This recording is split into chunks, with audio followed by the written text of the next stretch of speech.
کریم، برادران اسلام، الحمدللہ رمضان المبارک کے فرائض، فضائل اور احکامات کے بارے میں دروس سابقہ میں نے باتیں عرض کر دی تھیں، اور اسی طرح لیلۃ القدر کی عظمت اور اس کی برکت اور اس کی فضیلت کے بارے میں بھی میں نے عرض کر دیا تھا کہ اس رات کو جسے اللہ تبارک و تعالیٰ نے 1000 مہینے کی عبادت سے زیادہ بہتر قرار دیا ہے، حتیٰ کہ بعض علماء کرام نے تو یہ بھی فرمایا ہے کہ حضرت سلیمان علیہ السلام کو جو اقتدار ملا تھا وہ 500 مہینے کا تھا، اور اسی طرح ذوالقرنین نے جو سفر کیے تھے وہ بھی 500 مہینے کے تھے، تو ان دونوں کو ملا کے گویا 1000 مہینہ بنتا ہے۔ تو اللہ تبارک و تعالیٰ نے حضور کو لیلۃ القدر کی عظمت کے طور پہ وہ 1000 مہینے سے افضل رات قرار دے دی،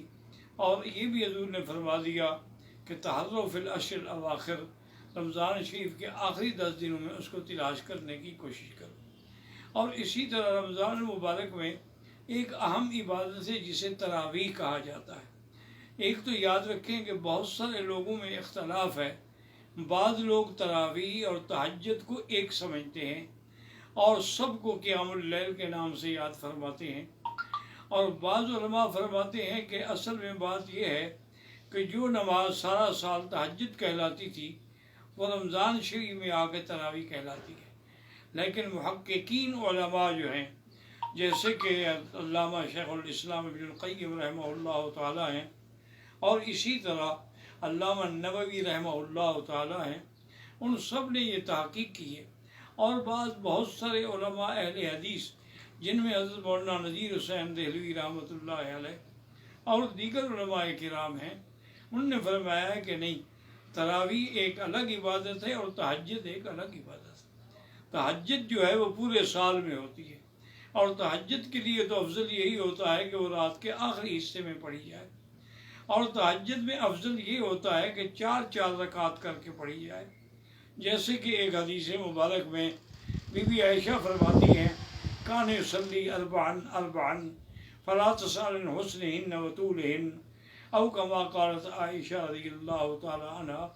کہ حضور 4 رکعت پڑھتے تھے، لیکن میرا بیٹا آپ کی نماز کا جو طول تھا،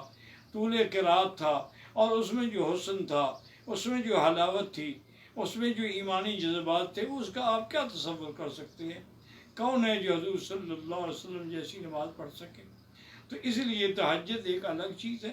اور جہاں تک تراویح کا تعلق ہے، ابتدا میں حضور صلی اللہ علیہ وسلم نے صرف 3 رات تراویح پڑھائی ہے۔ ایک رات جو ہے آپ نے رات کے پہلے حصے میں پڑھائی، دوسری رات آپ نے آدھی رات تک پڑھائی، تیسری رات آپ نے سحری تک پڑھائی۔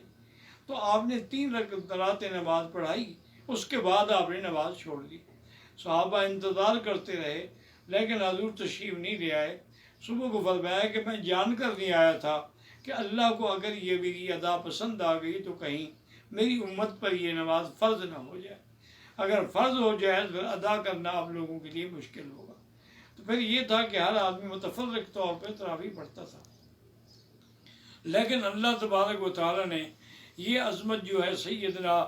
امیر المؤمنین عمر رضی اللہ تعالیٰ عنہ کے مقدر میں لکھ دی تھی کہ آپ نے تمام لوگوں کو جمع کیا، اور حضرت ابی بن کعب جو تمام صحابہ میں سب سے بڑے قاری تھے، ان کے پیچھے آپ نے حکم دیا کہ تراویح ادا کی جائے، اور وہ تراویح حضرت عمر کے عہد سے لے کر آج تک حرمین میں بھی 20 رکعت تراویح اور 3 رکعت وتر پڑھے جاتے ہیں، اور یہی عمل تھا جو جاری و ساری رہا، اور یہی عمل تھا جو مقبول ہوا۔ حتیٰ کہ امام مالک رحمۃ اللہ علیہ فرماتے ہیں کہ ہم نے اہل مدینہ میں کسی کو بھی نہیں دیکھا کہ وہ 8 رکعت پڑھتا ہو یا 8 رکعت پڑھ کے چلا جاتا ہو، بلکہ سب لوگ جو ہیں وہ یا تو 20 رکعت تراویح اور 3 وتر پڑھتے ہیں، یا کبھی کبھی بعض مالکی علماء 36 رکعت بھی پڑھتے تھے۔ وہ کہتے کہ مکے والوں کو ترویہ میں طواف کرنے کا موقع مل جاتا ہے، لیکن مدینے والوں کے لیے تو اس لیے اگر ہم زیادہ پڑھ لیں گے تو کیا ہے، کیونکہ اصل مقصود تو قیام رمضان ہے کہ من صام رمضان ایمانا و احتسابا غفر له ما تقدم من ذنبه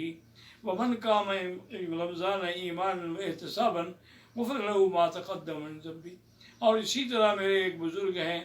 بہت تعلق والے ہیں، جنہوں نے بڑا دین کا کام کیا ہے، مفتی کریم اللہ صدیقی صاحب، جن کے ہاتھوں پہ لاکھوں غیر مسلم اسلام لے آئے ہیں۔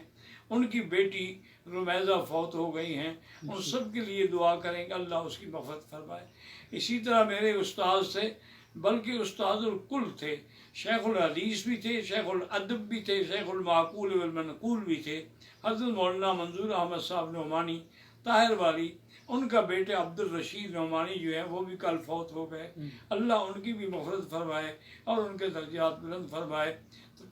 صدق اللہ العلی العظیم۔ ربنا تقبل منا انك انت السميع العليم وتب علينا انك انت